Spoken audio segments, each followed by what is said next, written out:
Selamat pagi, selamat siang, selamat malam buat para mahasiswa dan para netizen yang budiman. Kita sudah masuk ke pertemuan yang kelima mata kuliah algoritma pemrograman. Nah, pada pertemuan yang kelima ini kita akan membahas tentang algoritma pengurutan. Nah, di dalam algoritma pengurutan ini, di sini kita akan melakukan pengurutan dari besar ke kecil, descending, atau dari kecil ke besar ascending, dari item-item pada satu koleksi item. Nah, di sini yang akan kita banyak gunakan adalah array. Nah, ingin agar secara efisien dapat mengurutkan item-item pada koleksi item pada array atau list. Jadi, algoritma pengurutan itu pada dasarnya ada banyak sekali. Ya, ada banyak sekali. Dari algoritma yang paling jadul, algoritma yang paling tidak efisien, hingga algoritma yang efisien. Nah, kita perlu mengetahui asal muasalnya ya. Kita coba kita pahami dulu. Nah, kita lihat. Nah, jadi kenapa kita melakukan pengurutan? Jadi terkadang ya aplikasi ini inherent, jadi perlu mengurutkan informasi. Ini sering sekali kita lakukan. Dan kalau Anda lihat di Windows Explorer pun, ya itu kita bisa urutkan berdasarkan date, berdasarkan name, berdasarkan size, ya dan lain sebagainya. Dan kita perlu melakukan pengurutan seperti itu. Dan algoritma sering menggunakan penyortiran sebagai subrutin kunci, ya. Subrutin ya. Jadi ya tadi ya, jadi sebagai salah satu kunci ya, sebagai ya bukan ya subrutin lah ya, subrutin kunci. Terdapat banyak sekali teknik pengurutan dari dulu sampai sekarang dan pastinya berkembang terus agar bisa lebih cepat dan lebih efisien. Dapat mengetahui algoritma-algoritma pengurutan dari yang paling tidak efisien hingga yang paling efisien dalam mata kuliah ini ya, nantinya kita akan bahas beberapa. Dan algoritma-algoritma sorting sangat bergantung pada beberapa faktor seperti pengetahuan-pengetahuan sebelumnya tentang kunci dan data satelit, ya, hierarki memori, cache dan virtual memory, lalu komputer host dan lingkungan perangkat lunak. Nah, kita lihat dulu ya, algoritma yang pertama adalah algoritma Bogo. Nah, algoritma Bogo ini disebut dengan algoritma monkey sort atau stupid sort atau slow sort, permutation sort, shotgun sort. Ini sama ya. Jadi, jika kita ingin melakukan pengurutan tumpukan kartu, di situ semua kartu akan dilempar ke udara, saat diambil satu persatu apakah terurut ya. Jika belum terurut akan diulangi langkah pertama.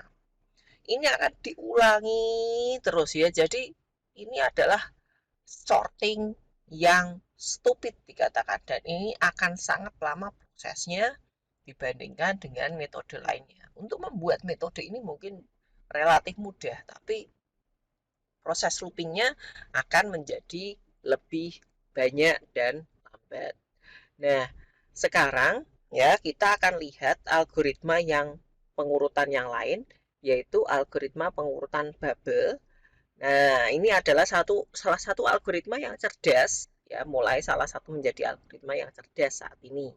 Tetapi algoritma ini belum tentu menjadi algoritma yang efisien. Nah, sekarang kita lihat ya. Untuk bubble sort ya, jadi bubble sort itu akan membandingkan pasangan terurut ya, pasangan berturut-turut, maksudnya pasangan berturut-turut. Nah, tukar elemen yang dipasangkan tadi. Jadi dia akan menukar elemen yang dipasangkan tadi. Dan ketika sudah mencapai elemen terakhir, array atau list mulai lagi dari awal. Dan berhenti sampai tidak ada lagi pasangan yang ditukar. Nah, dalam algoritma bubble ini, walaupun dia sudah cerdas, tapi ketika sudah didapatkan data terurut, dia akan melakukan pengulangan hingga selesai. Nah, kita lihat nih, kita lihat tentang untuk notasi algoritmiknya. Jadi di sini seandainya kita sudah punya coding mylib.cpp ya, cpp. Di sini kita punya fungsi bubble sort ya. Di sini ada int dan array ya. Nah, ini kalau diterjemahkan, kalau int ya tinggal int, tapi kalau array di sini array of integer ya berarti di sini int a, kasih kotak seperti ini. Nah, ini untuk penulisannya ya, ini seperti ini. Ini kalau diterjemahkan. Nah, ini fungsinya ya, kita bilang fungsinya bukan main programnya. Nah, terus kita berarti swap itu adalah ball ya. Swap itu adalah ball ya. Swap itu adalah ball dan ini sama dengan false, berarti awalnya seperti itu. Lalu di sini while not swap, berarti kan kita terjemahkan menjadi while not swap. Nah, while not swap artinya apa? Di sini swap itu not swap ya, not swap. Not swap itu dia akan melakukan looping jika swapnya false ya. Dan di sini kita lihat ya. Kita lihat di sini kan not swap, di sini ada swap sama dengan true, nanti diterjemahkan ya, ditulis sendiri di dalam coding. Di sini kita punya for intj ya, karena j-nya belum diterjemahkan, dideklarasikan, kita tuliskan intj sama dengan i ke n. N itu adalah jumlah array, misalnya j lebih kecil ya, sama dengan n. J plus plus, ini kan diterjemahkan seperti ini. Nah, dia akan melakukan pengurutan, di sini akan dicek, jadi dia akan mengambil sepasang, ya. Kita tahu kenapa kok J-nya mulai dari 1 bukan dari 0. Nah, di sini A, J minus 1. Nah, J-nya kan awalnya 1, jadi kalau kita di sini punya A, ya ini array A, ya ini indeksnya dari 0, 1, 2, 3, 4. Ini misalnya 5, 7, 3, 4, 1. Misalnya ini kan tidak terurut ya. Nah, J itu awalnya adalah 1, berarti dia akan menunjuk 7 ya kan, menunjuk nilai 7 ini. Nah, sekarang ini J lebih besar dari A ke J. Nah, berarti A ke J ini berarti indeks ke 0 dan indeks ke J. Berarti 5 dan 7. Apakah 5 lebih besar? 5 lebih besar dari 7. Ya, ini pengurutan dari apa ya? Kita cek aja ya. Di sini akan dilakukan swap sama dengan false. Ya, false. Swap sama dengan false. Lalu di sini temp.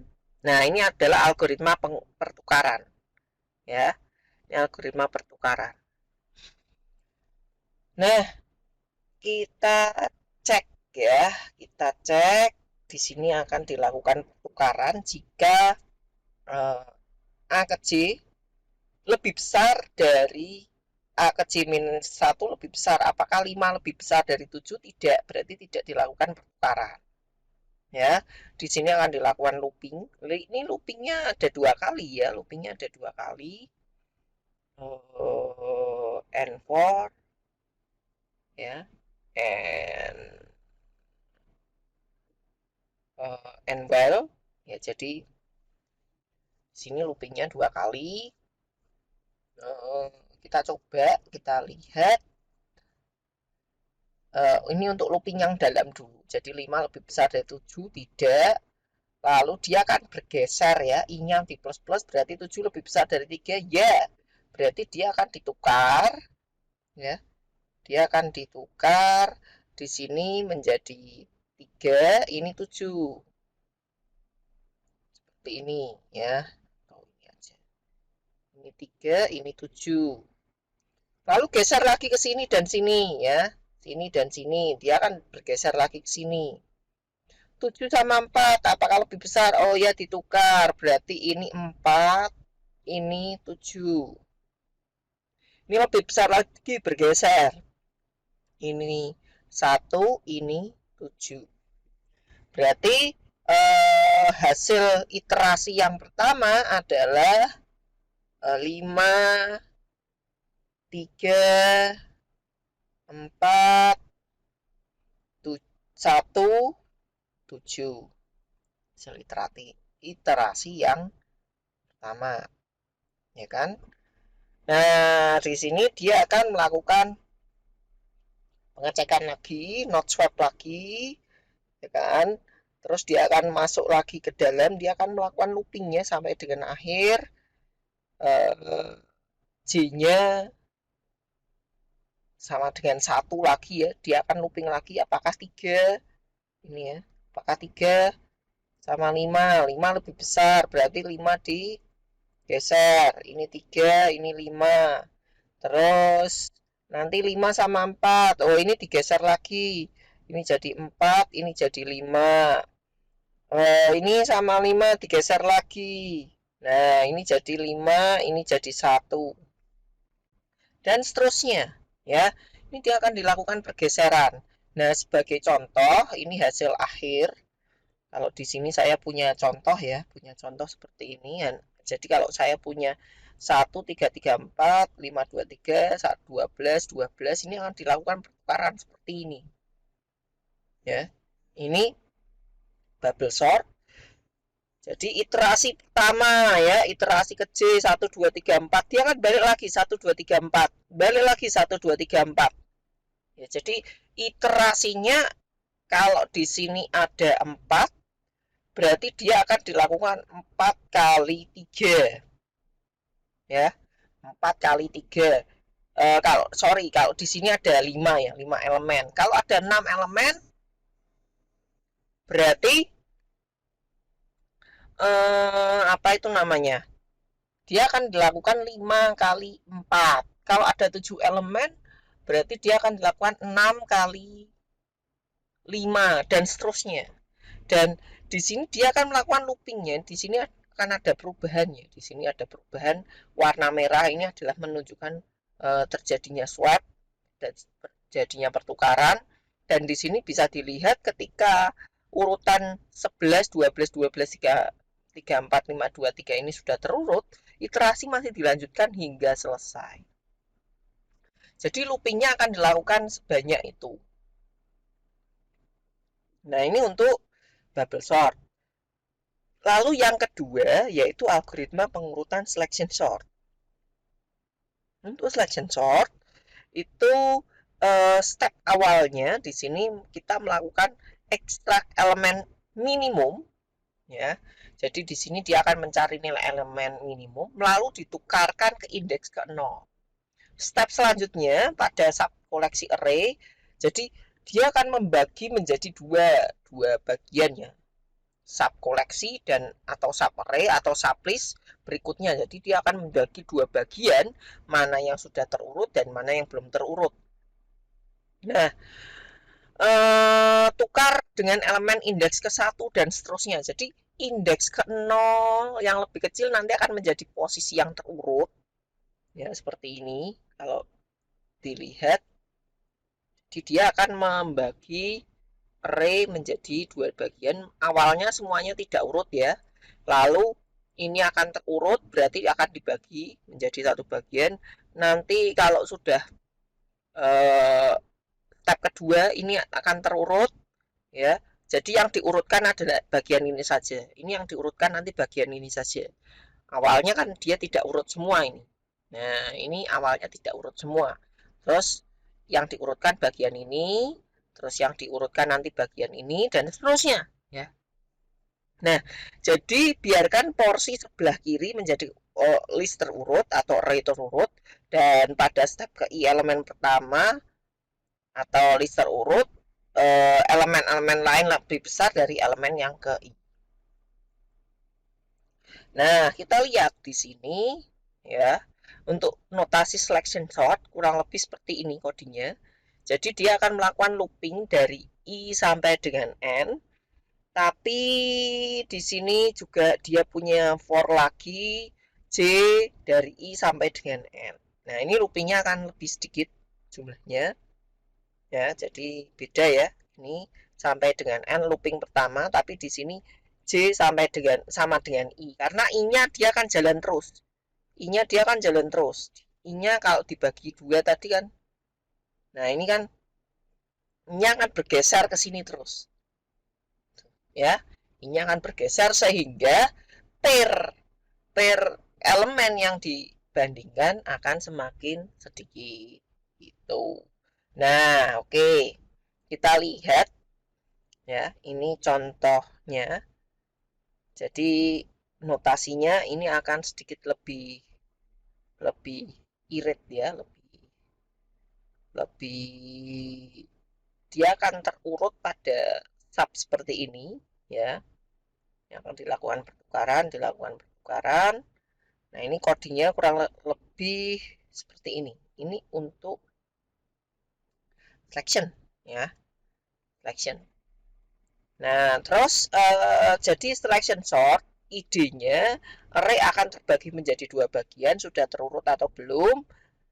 Dan belum terurut, biasanya array dimulai dari yang belum terurut. Langkah seleksi, pilih elemen terendah dari array yang ada. Langkah yang berikutnya, tukar letakkan elemen terendah pada posisi awal. Langkah counter, rubah counter dari array yang belum terurut dengan ditambah 1. Nah, di sini. Jadi, dia pertama gambarannya seperti ini ya. Gambarannya array itu ada 77, 65, 30, 45, 11. Ini kan terurut. Jadi, posisi ini adalah terurut. Ini belum terurut. Berarti semua ini belum terurut. Nah, kita ambil yang 77 dulu. Ya. Kita akan bandingkan ya sama 65. Cari. Oh, 30, 45, 11 ya. Dapat nilai 11 yang terkecil. Dia akan mencari yang terkecil. Ya, di sini akan dicari yang terkecil, dapat nilai terkecil, dia akan tukar. 11 sama 77 ditukar. Seperti ini. Lalu dia akan bergeser 65, 30, 45, 77. Ya, dia akan cari nilai terkecil, ya, cari terus dari belakang. Oh, yang paling kecil adalah 30. 30 ditukar sama 65. Ya, tukar. Sudah terurut, ini belum terurut.